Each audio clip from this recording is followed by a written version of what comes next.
She came to Alaska believing silence could heal what distance never had. The trailhead sign was half buried in frost, its warning notices peeled and unreadable, but she barely glanced at it. Her pack was light, her steps deliberate, her thoughts louder than the wind threading through black spruce. This wasn't recklessness. It was retreat. A chosen narrowing of the world to boots, breath, and the promise that if she walked far enough, the noise inside her would finally thin. Her name mattered less out here. No one called it. No one needed it. The backcountry accepted her without ceremony as she followed a faint route along a river braided with ice. Each step pressed briefly into snow before vanishing behind her, erased by drifting powder. She noticed that, how quickly proof of her existence disappeared, but she kept moving, chasing the fragile calm settling into her chest. By late afternoon, the light began to flatten, draining color from the landscape. Mountains blurred into shadowed walls. She checked her GPS once, then again, frowning at the slow lag of the screen. Satellite service flickered, returned, flickered again. It wasn't panic she felt, only irritation, the same dull frustration she'd carried for months. She told herself she had time. She always told herself that. The cold deepened as evening approached. She adjusted her gloves, tightened her jacket, and paused to drink. The forest felt immense now, not threatening, just endlessly present. Somewhere in the distance, ice cracked like a gunshot, echoing and then dissolving into nothing. She stood still, listening, waiting for her pulse to slow. Her final check-in should have been automatic. A small, habitual action. Thumb to button, green light, confirmation sent. But the device stalled, blinking weakly before going dark. She pressed it again. Nothing. The silence that followed felt heavier than the failure itself. For the first time, she looked around as if expecting the land to respond. A thought crept in, quiet and unwelcome. No one would know, not yet. The realization wasn't frightening so much as strangely empty. The world beyond the trees continued uninterrupted, unaware that something had already shifted. She felt smaller, not lost, but unrecorded, as if a line had been erased before it could be noticed missing.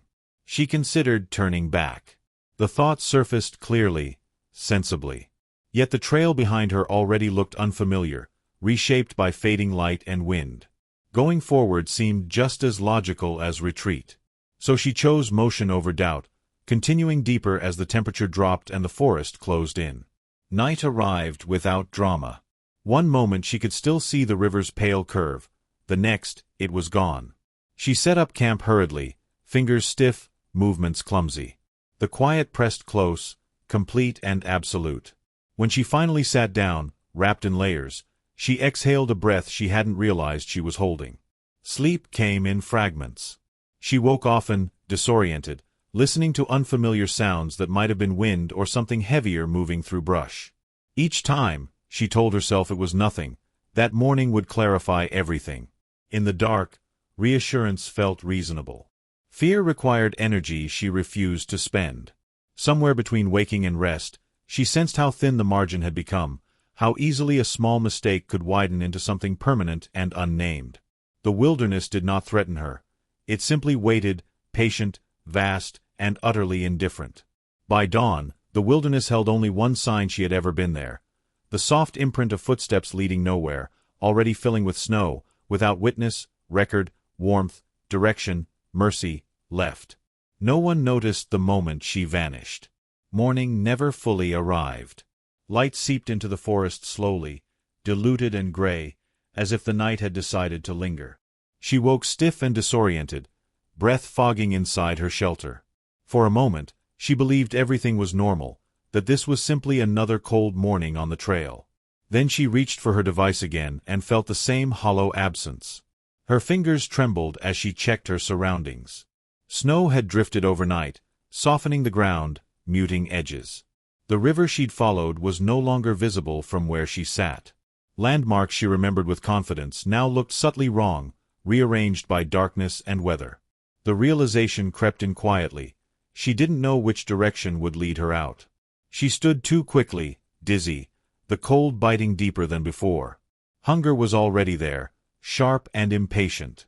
She forced herself to eat, each motion deliberate, conserving energy the way she'd read about but never practiced under real pressure. This wasn't survival yet, she told herself. This was inconvenience. The lie was thin, but it held for the moment. Hours passed with little change. The sun never broke through, trapped behind low clouds. Shadows refused to shorten. She walked carefully, counting steps, trying to retrace her path, but the forest offered no confirmation. Every stand of trees looked the same. Every clearing felt unfamiliar. Panic hovered just beyond her awareness, waiting. When she slipped, it happened without drama. A hidden patch of ice, a sudden loss of balance. She fell hard, the impact knocking air from her lungs. Pain flared along her side, sharp enough to draw a cry she quickly swallowed. She lay still, staring up at the dull sky, measuring the damage. Nothing broken, she thought. Just bruised. Just shaken. Getting up took longer than it should have. Her movements were slower now, cautious. The cold seemed to notice her hesitation, settling into her muscles, stiffening them. She realized then how much she relied on motion for warmth, for clarity. Standing still felt dangerous in a way she hadn't expected. By afternoon, exhaustion blurred the edges of her thoughts. She debated moving or stopping, each option carrying its own risk. She chose shelter, crawling beneath a fallen tree where the wind was weaker. It wasn't strategic. It was instinctive, driven by a need to disappear from the open. Time stretched strangely there. She drifted in and out of shallow sleep, dreams bleeding into waking moments. Voices surfaced, familiar, comforting, impossible. She answered them once before realizing no one was there. The forest absorbed the sound without reaction. Her body began to betray her in subtle ways. Fingers numbed despite layers. Thoughts slowed, looping. She forgot what time it was, then forgot why that mattered. Each small lapse felt temporary, manageable, but together they formed something heavier, something closing in. As darkness returned, indistinguishable from the hours before, she understood something had shifted. This wasn't one bad night. It was an unfolding situation with no clear edges. She pressed herself deeper into cover, pulling her jacket tight, conserving heat, conserving hope. Somewhere beyond the trees, the world continued as usual. But for her, night had stopped behaving like night. It no longer ended. And in that endless dark, the first real fear finally took hold, and it refused to let go. Fear settled in quietly, not as panic but as awareness. She woke again without knowing how long she had slept, the forest unchanged, the light unchanged. Her body felt heavier, slower to respond, as if each movement required permission. She told herself to stand, to walk, to try again, but first she reached for the device, clinging to routine like a lifeline. She pressed the button until her thumb ached. No signal. No confirmation. Just a blank, indifferent screen. The absence felt louder now, as if silence itself had weight. She lowered her hand and stared at it, suddenly unsure whether help was something she could still expect or just something she remembered wanting. Far away, in a place measured by clocks and walls, someone else was also watching time misbehave. The message should have arrived hours ago. It always did. A small check-in, nothing dramatic, barely a sentence. When it didn't, concern came slowly, wrapped in logic. Bad weather, dead battery, a delay. There were explanations, dozens of them, and he cycled through each with growing unease. He tried calling anyway. The sound of ringing filled the room, artificial and hollow. It went unanswered, sliding into voicemail like it always did when she was out of range. He hung up and stared at his phone, irritated with himself for the tension creeping into his chest. She was careful. She planned. She didn't disappear. Back in the forest, she shifted against the ground, wincing as pain flared along her side. The fall had left more damage than she wanted to admit. Breathing deeply hurt. Standing felt risky. She tried anyway, bracing herself against the tree, legs trembling as they took her weight. For a moment, black spots crowded her vision, then receded. She thought about calling out, about making noise, but the idea felt pointless. The forest swallowed sound. It always had. Instead, she focused on small tasks, tightening straps, adjusting layers, checking what little food remained. Control lived in details now. The second call came later. He waited longer this time, pacing, rehearsing what he'd say if she answered. The phone rang. Stopped. No connection. The room felt suddenly too quiet, as if it were listening along with him. He sent a message he knew wouldn't deliver, words stacking up without destination. Something was wrong.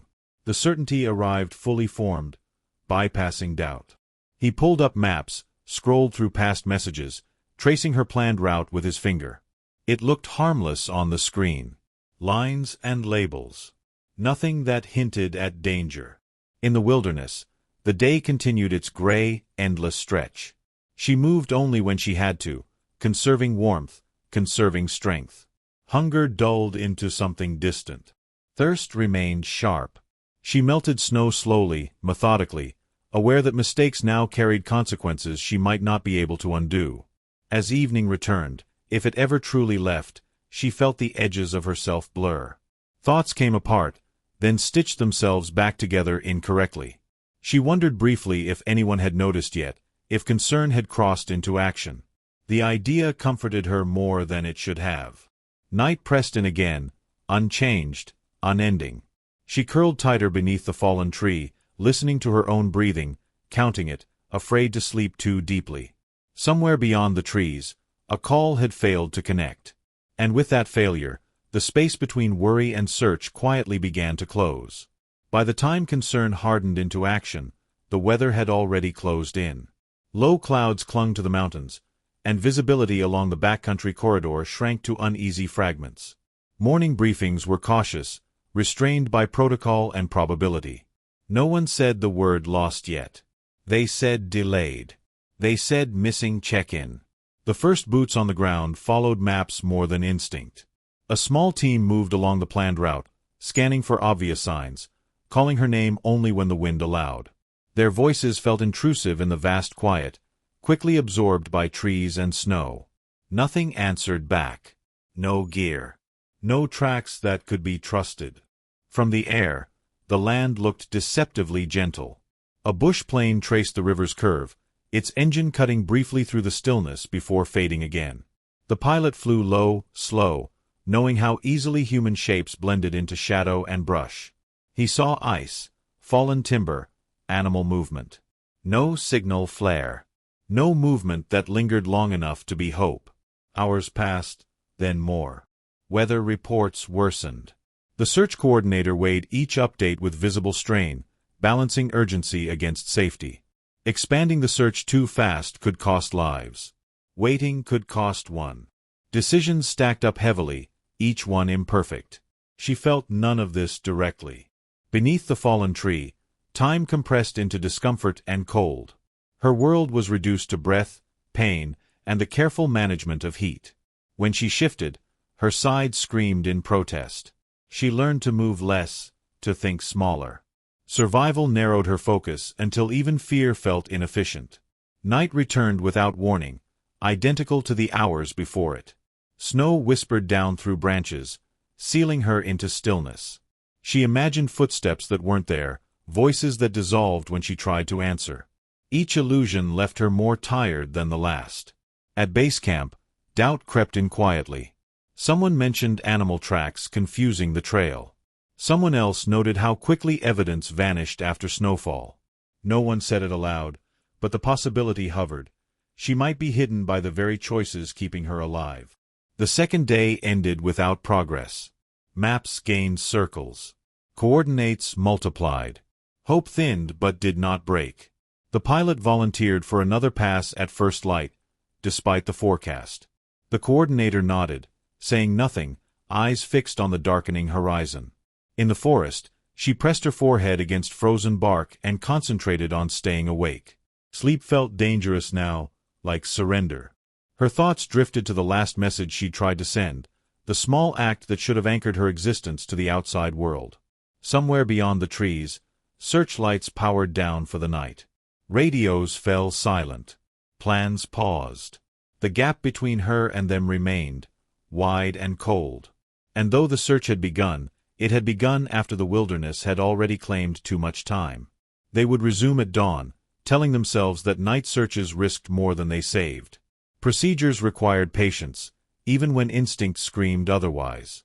She could not know this mercy disguised as delay. Curled in shadow, she counted breaths again, each one shallow, each one slower. Cold threaded deeper, blurring the line between rest and surrender. The forest did not rush her end, nor her rescue. It simply remained. Somewhere, a phone lay face down beside a restless hand. Somewhere else, snow kept falling, rearranging truth. By morning, the trail she had followed would belong to no one. No forecasts could predict which moment would finally expose her presence, or how an animal's rigor path might betray the place she hid from human eyes waiting in silence. By the third morning, the concept of days had started to dissolve. She knew time was passing only because her body kept changing. Cold no longer shocked her, it settled in slowly, deliberately, as if it had decided to stay. Hunger dulled into a quiet ache she could almost ignore. Thirst was harder. It scraped at her throat and sharpened every breath. She moved only when she had to. Each adjustment was planned, rehearsed in her mind before her muscles agreed to comply. Crawling deeper beneath the fallen tree, she packed snow along the edges to block the wind, instinctively making herself harder to see. The shelter became smaller, darker, safer. It also erased her. Her thoughts began to narrow. The world outside the shelter felt unreal, distant, like something she had once known rather than something she inhabited. She spoke to herself sometimes, softly, just to hear a human voice. The sound felt foreign, brittle in the cold air. Pain in her side persisted, blooming when she breathed too deeply. She learned to take shallow breaths, counting them, finding comfort in repetition. Numbers replaced memories. Counting replaced fear. Anything complex slipped away. On the fourth day, snow fell steadily, undoing what little evidence remained of her passage. Tracks filled in. Broken branches softened under white weight. If anyone passed nearby, she would have been invisible. The thought crossed her mind dimly, without panic. Being unseen felt almost intentional now. She dreamed while awake. Faces appeared, then dissolved. She held conversations she would later forget having. Once she laughed quietly at nothing, surprised by the sound, then embarrassed by it, as if someone might hear. No one did. Her body began making decisions without her consent. Fingers refused to respond. Legs trembled even when still. She recognized hypothermia from books and articles she had read long before this mattered. Recognition didn't bring solutions. It only brought a strange calm. By the fifth day, movement felt dangerous. Staying still felt necessary. She burrowed deeper, curling inward, conserving heat the way animals did. Survival no longer looked like escape. It looked like endurance. It looked like waiting. Somewhere between sleep and waking, she accepted a frightening possibility. Rescue might pass without noticing her. The shelter that kept her alive also concealed her. The thought should have terrified her. Instead, it settled into place alongside the cold. She wondered briefly if disappearing was easier than returning. The idea drifted through her mind without judgment, without urgency. Exhaustion softened its edges. Hope didn't vanish. It thinned, stretched, fragile but unbroken. On the other side of the forest, search grids expanded. Circles widened. Frustration mounted quietly. Reports came back empty. Fresh snowfall erased yesterday's progress. The land refused to give her back. As night closed in again, indistinguishable from day, she clutched the fabric of her jacket and focused on breathing. Each inhale burned.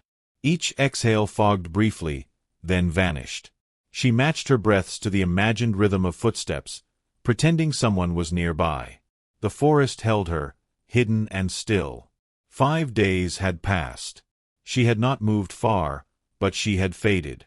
And as her presence thinned to almost nothing, the wilderness waited for a disruption.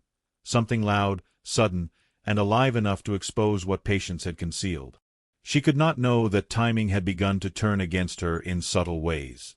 Searchers were learning the land's habits, adjusting expectations, reading absence as information. Weather forecasts hinted at brief breaks. Persistence hardened into resolve. Even unseen, she influenced decisions far away. The forest was not conspiring to erase her forever. It tested endurance on both sides. Still, nothing connected her shallow breaths to distant radios or maps. That link would require disturbance, motion, or noise. For now, stillness ruled. She remained folded into it, conserving warmth, unaware that survival was slowly becoming dependent on chaos rather than quiet and waiting for it to break. Stillness could not last forever. Even the forest eventually revealed contradictions. On the sixth morning, the snow stopped falling, leaving behind a brittle calm that felt almost staged. The search resumed with renewed focus, teams spreading wider, eyes trained not just for presence but for absence, places where the land looked wrong. They found tracks first. Or thought they did. A shallow indentation near the riverbank, partially collapsed, too narrow to confirm, too deliberate to ignore. Someone knelt, brushing snow aside with a gloved hand. The shape could have been human. It could have been anything. Hope rose anyway, sharp and dangerous. They followed it cautiously. The marks led nowhere certain, dissolving into churned snow and overlapping animal paths. Moose, wolf, fox, the land was written over daily. What looked like intent unraveled into coincidence. Radios crackled with uncertainty. Was this progress, or another lie the wilderness offered freely? The pilot circled again, lower this time. From above, disturbances blurred together. Broken brush, shadowed hollows, dark shapes that shifted when approached. Every potential sighting collapsed under scrutiny. The forest was full of almosts. Beneath the fallen tree, she stirred weakly. The cold had reached a depth she could no longer push back. Her body felt distant, like something she operated from far away. Fingers tingled painfully, then dulled again. She welcomed the numbness. Pain required attention. Numbness allowed rest. She sensed vibration before sound, something faint, unfamiliar. Engines, maybe. Or wind playing tricks again. She opened her mouth to call out, then stopped. The effort felt immense. Sound cost warmth. Warmth cost survival. She chose silence, not knowing how close possibility hovered. The search team debated expanding east, where tracks seemed fresher, clearer. Someone argued they were animal. Someone else argued animals didn't double back that way. Decisions stacked quickly, each one narrowing other options. They marked the area, logged coordinates, moved on. Hours later, the trail contradicted itself again. A broken branch snapped cleanly at shoulder height, then nothing beyond it.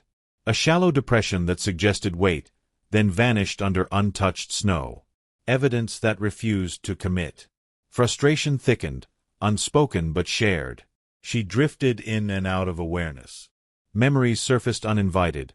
Warmth, voices, the feeling of being seen. Each one faded before she could hold on to it. Time lost meaning. Direction never mattered here. Only staying alive did. Late in the afternoon, one rescuer paused longer than the others. He stared at a patch of disturbed snow where something large had moved recently, earth exposed beneath white. Not human. Too heavy. Too chaotic. Animal. He noted it anyway, marking it as recent, unusual. The coordinator studied the map that evening, lines intersecting like doubts. Human tracks faded quickly. Animal tracks persisted. The forest was louder with life than absence. It struck her then, quietly. If the missing woman was alive, she might be doing exactly what animals did, hiding, conserving, becoming unremarkable. That realization changed nothing and everything. Search parameters adjusted subtly. Less emphasis on trails. More attention to shelters, windbreaks, unnatural stillness. It was late, but not too late. Not yet. Under the tree, she shivered violently, the kind that came in waves, uncontrollable. Her jaw clenched, teeth chattering despite her efforts. She pressed her face into her sleeve, breathing shallow, conserving heat. Somewhere nearby, something moved through brush, heavy, deliberate. She felt it more than heard it. The ground trembled faintly. Snow shifted. A presence passed close enough to disturb the quiet she depended on. Her eyes fluttered open, unfocused. Fear surged weakly, then receded. She did not know that the tracks left behind would lie just as convincingly as the others, or that the next disturbance would refuse to stay ambiguous, no matter how much the forest tried to hide her. The disturbance returned before she understood what it was. At first it felt like pressure, a subtle vibration passing through the ground beneath her curled body. Snow sifted down from the log above her, brushing her cheek. She stirred, confused, heart fluttering weakly as instinct tried to surface through exhaustion. Then came the sound. A deep, hollow thud, followed by another. Hooves. Heavy. Close. Not the quick, cautious steps of smaller animals, but something large and unapologetic in its movement. Each impact traveled through the frozen earth and into her bones. Her eyes opened wider now, fear slicing through the fog that had wrapped her mind for days. A moose. The word formed slowly, dragged up from memory. She had read about them, respected them, underestimated how silently something that massive could approach. She pressed herself flatter into the snow, barely daring to breathe. Branches cracked violently nearby. The animal moved through brush with sudden aggression, antlers scraping wood, body forcing a path where none existed. It snorted, breath steaming, irritated by something unseen. The sound was enormous, alive, terrifyingly real. She felt impossibly small beneath it. The moose charged without warning. Hooves slammed down, churning snow and earth just yards from where she hid. The ground shook hard enough to jolt her fully awake. Panic surged, hot and irrational. She screamed before she could stop herself, a raw, broken sound torn from her chest. The moose reacted instantly. It veered, crashing through the fallen tree's outer branches, snapping limbs that had sheltered her for days. Snow exploded into the air. Her carefully built concealment collapsed in seconds, the roof torn open, her body suddenly exposed to sky and chaos. She tried to move, to crawl away, but her limbs refused to cooperate. All she could do was raise one arm weakly as the animal thundered past, missing her by feet instead of inches. The charge carried on, the sound of hooves fading as abruptly as it had arrived. Silence followed, violent, ringing silence. She lay there gasping, snow melting against her skin, heart pounding so hard it hurt. Pain flared in her side where the collapse had twisted her body. But she was alive. Shaking, exposed, unmistakably present. Above the trees, the pilot heard it. From the air, the sudden movement stood out sharply against the stillness. A massive animal breaking cover. Snow thrown high. And beneath it, something else. A flash of color where there should have been none. Dark fabric against white ground. He banked hard, circling once, then again.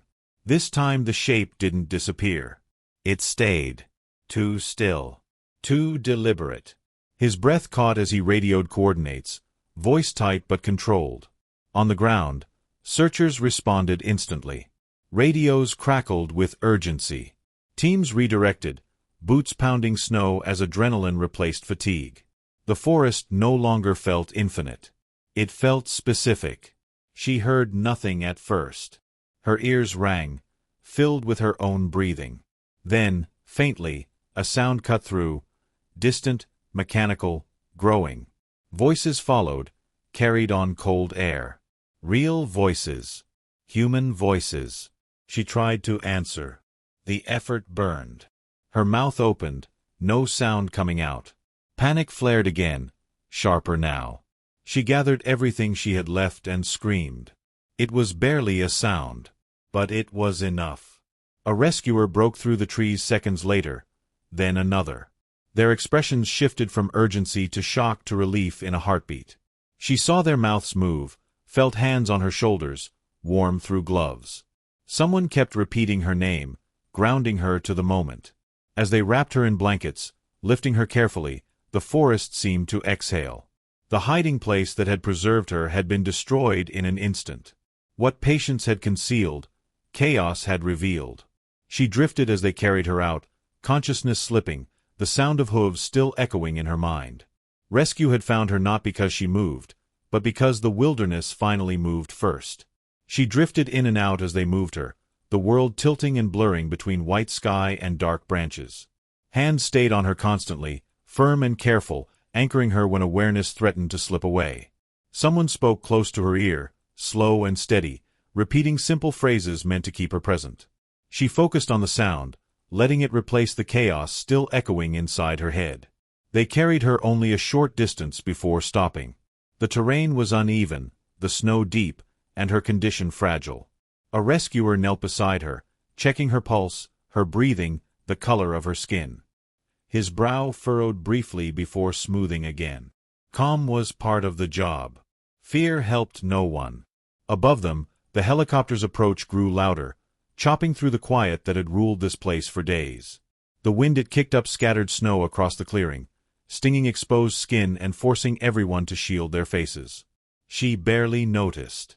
The sound felt distant, unreal, like something borrowed from another life. As they loaded her onto the stretcher, she tried to speak. Words formed slowly, catching somewhere between thought and breath. One escaped, broken and hoarse, more air than sound. A rescuer leaned closer, nodding as if he understood everything she couldn't say. That small kindness tightened something in her chest. The forest watched without reaction. The broken branches, the torn shelter, the churned snow all told a story now, clear and undeniable. What had hidden her was gone.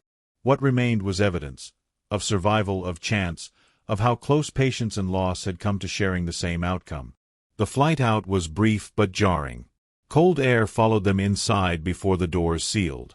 Someone wrapped another blanket around her shoulders, tucking it carefully beneath her chin. She felt pressure, warmth, then nothing as her eyes closed again. When she woke, the sounds were different. Softer. Controlled. Beeping, voices, fabric rustling. The smell of antiseptic replaced snow and bark. Light pressed through her eyelids, too bright, too clean. She tried to move and couldn't. Panic flared, immediate and sharp. "It's okay," a voice said quickly. "You're safe." Safe. The word felt unfamiliar. She tested it carefully, rolling it through her mind as if it might break. Her body hurt everywhere now that warmth had returned. Pain announced itself in waves, each one confirming she was still here. They told her later how close it had been. How her temperature had dropped dangerously low. How another night might have tipped the balance beyond recovery. Facts delivered gently, without drama. She listened without interrupting, absorbing the weight of what she hadn't fully experienced. In quiet moments, her thoughts drifted back to the shelter beneath the tree, to the choice to stay still, to how invisibility had kept her alive and nearly cost her everything. The contradiction refused to resolve itself. Outside the window, mountains stood unchanged, in different silhouettes against the sky. The wilderness had not released her out of mercy or intention. It had simply responded to disruption, to noise, to movement breaking its rhythm. What the forest finally gave back was not closure. It was a body still breathing, a story still unfinished, and questions that would follow her far beyond the tree line. As night fell again, this time marked by clocks and lights, she lay awake, listening to controlled sounds of care and recovery. Somewhere beyond the walls, search teams were packing up, routes closing, maps folding in on themselves. The rescue was over. But for her, survival had only just begun, and the place that had nearly erased her was already settling into memory, waiting to return in ways she did not yet understand. Recovery did not arrive all at once. It came in fragments, stitched together by monitors, careful hands, and repeated explanations she half remembered. Each time she woke, the room looked the same, but she felt slightly different, as if pieces of her were being returned out of order. Warmth had settled deep into her bones, but it carried pain with it, sharp and insistent, demanding acknowledgement. They told her she had been lucky. The word followed her from room to room, from one medical professional to the next. Lucky to be found. Lucky the animal hadn't struck directly. Lucky her heart had kept its rhythm through the cold. She nodded when they said it, because nodding was easier than explaining how luck felt irrelevant compared to endurance. Her body was bruised, frostbitten in places, dehydrated and exhausted beyond anything she had known before. Healing required stillness, the same stillness that had once nearly erased her. The contradiction lingered. She lay in bed, listening to machines hum softly, feeling restrained by safety in a way that made her restless. Visitors came sparingly at first. Faces appeared at the edge of her vision, relief written plainly across them. Voices shook when they spoke her name. She tried to respond with gratitude, but emotion tangled inside her, heavy and unresolved. Words felt inadequate, too small for what had happened between snow and silence. At night, sleep refused to settle. When it came, it brought the forest with it. She woke gasping, heart racing, convinced she could hear branches cracking, hooves striking ground. It took time for the room to reassemble itself, for reality to push the wilderness back where it belonged. Someone asked her to explain what she remembered. She tried. The story came out uneven, punctured by long pauses. She spoke about cold, about waiting, about becoming still. She did not speak about the moment she wondered if disappearing would be easier than surviving. Some truths felt too fragile to expose. The search team checked in once before returning home. They described the moose, the sudden disturbance, the timing no one could have predicted. She listened carefully, absorbing how close chance had come to deciding everything. She thanked them, meaning it, even as guilt crept in quietly, unwanted but persistent. Physical recovery progressed faster than the mental kind. Her body responded to care, to nourishment, to warmth. Her mind lagged behind, stuck somewhere beneath a fallen tree where time did not behave. She startled at sudden noises. She avoided silence. Both reminded her too much of what had almost ended her. When she was finally allowed outside, the air felt wrong. Too open. Too loud. She stood on the hospital steps, wrapped in layers, and let herself feel the sun without trusting it.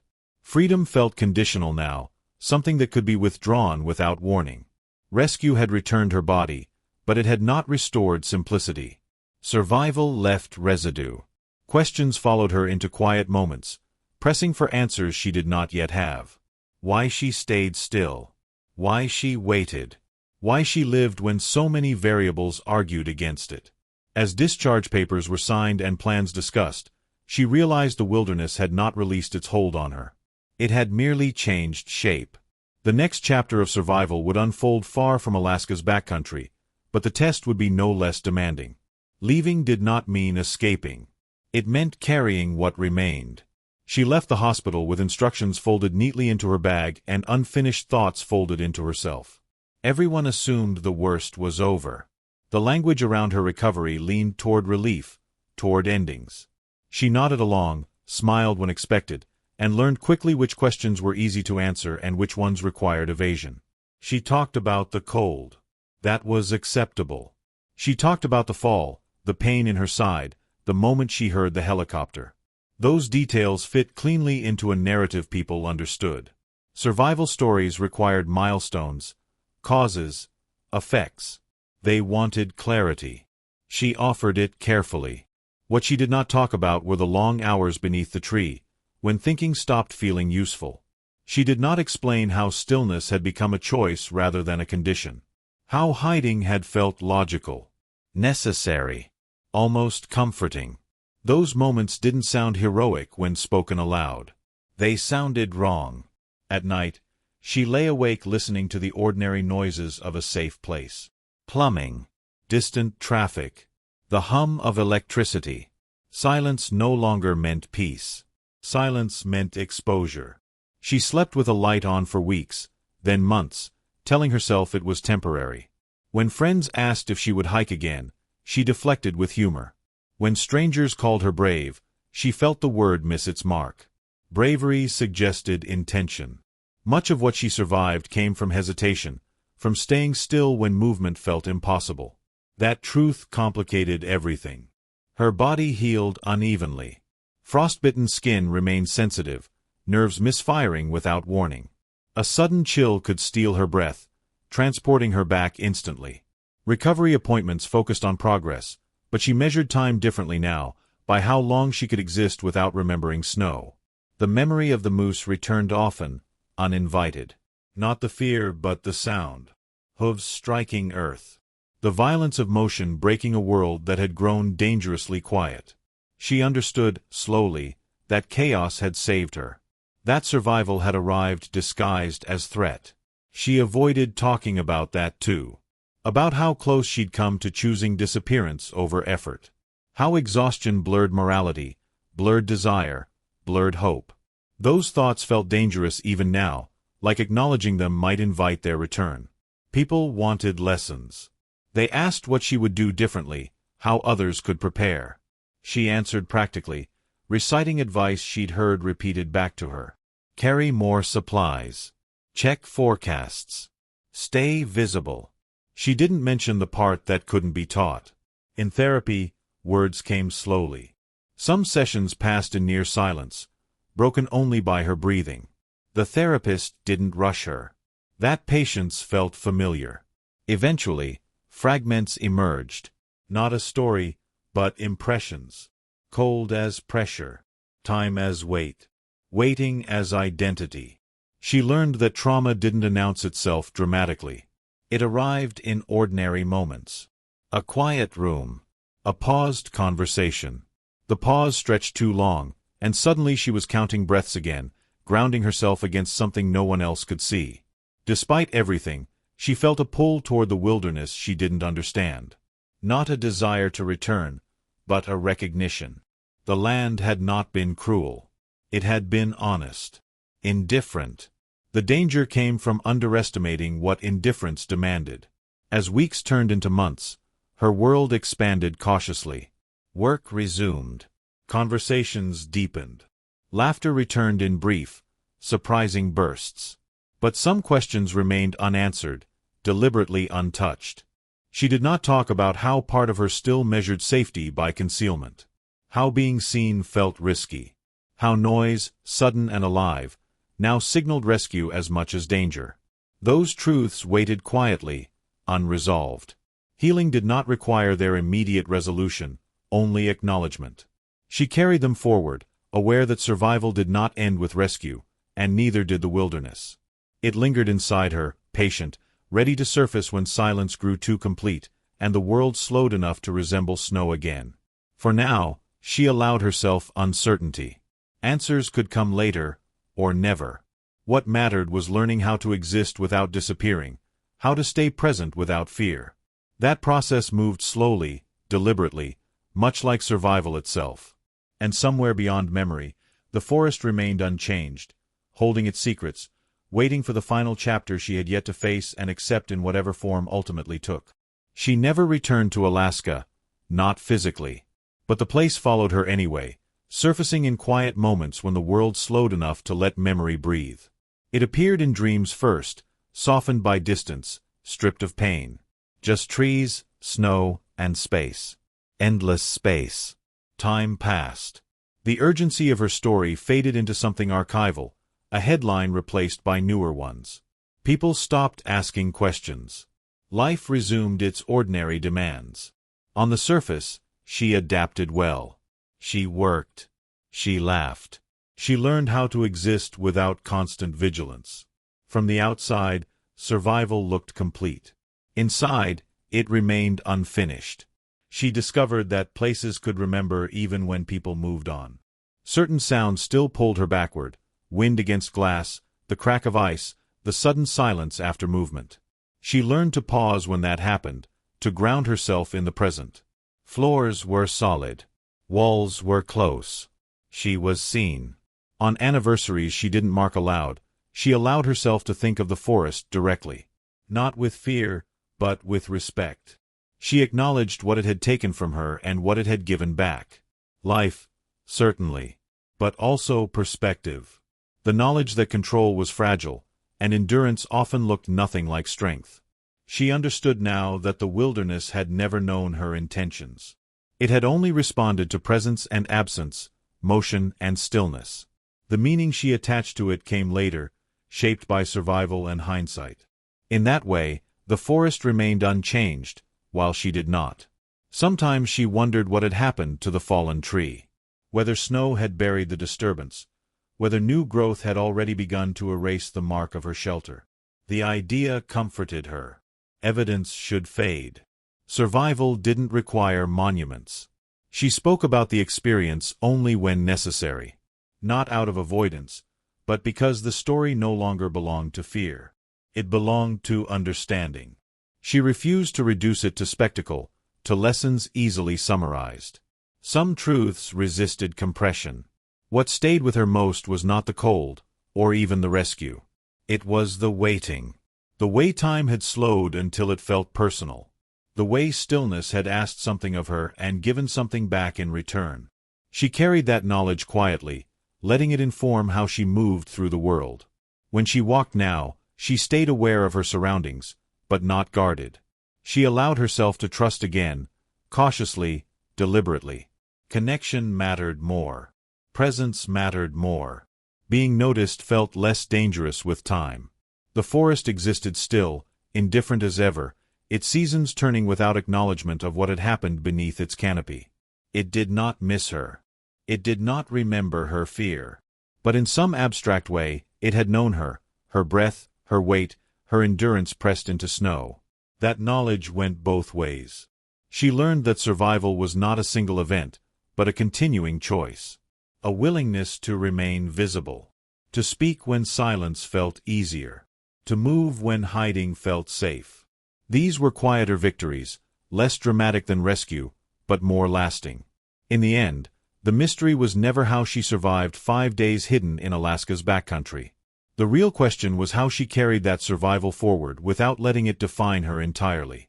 The place that nearly erased her did not own her story. It only shaped it. And as life continued, she allowed the wilderness to remain what it had always been, vast, unknowable, and separate, while she stayed where she belonged. Here. Breathing. In. Alive.